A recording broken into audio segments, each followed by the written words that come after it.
The stillness beneath anger.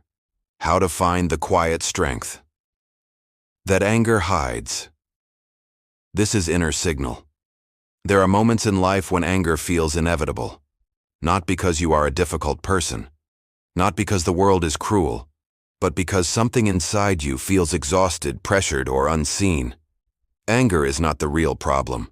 It is the surface expression of something deeper, and if you are willing to slow down and look inward for a moment, you will see that anger is simply pointing you toward a place inside that needs stability, not reaction. Let's enter this quietly.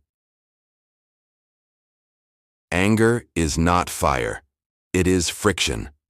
Anger appears when your inner structure meets resistance from reality. You expected something. Reality responded differently. The pressure between those 2 points is friction. That friction feels like heat, and that heat becomes anger. The Torah doesn't try to remove that heat. It teaches you how to stay centered while it's happening. Because the goal is not emotional perfection. The goal is inner authority. The moment before anger is the most important one. Most people only become aware after they are already angry. But there is always a small internal moment right before it. A split second where the soul feels, I don't like this. That is the point of choice. If you can breathe there, if you can allow that moment to exist without reacting, you prevent the explosion before it begins. That is quiet discipline, and discipline is the beginning of strength. Anger comes from wanting reality to be different. You are not angry because something happened. You are angry because you believe, it should not have happened like this. That belief creates inner tension, and tension seeks release. But when you release it through anger, you damage your own stability. When you release it through awareness, you rebuild it. The IS path is not to fight your emotions. It is to understand what they are protecting. Often, anger is protecting a sense of self.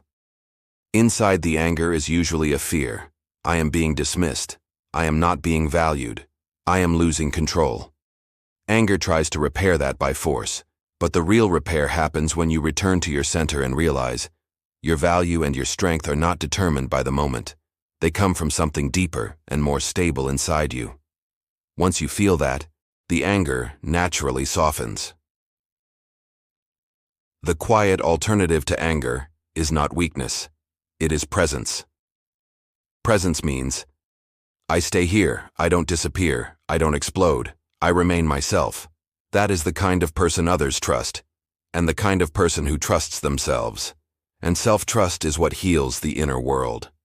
Anger doesn't mean something is wrong with you. It means something inside is asking for more calm, more patience, more alignment. If you listen to that signal instead of attacking it, you turn anger into growth. That is inner signal. Let it settle.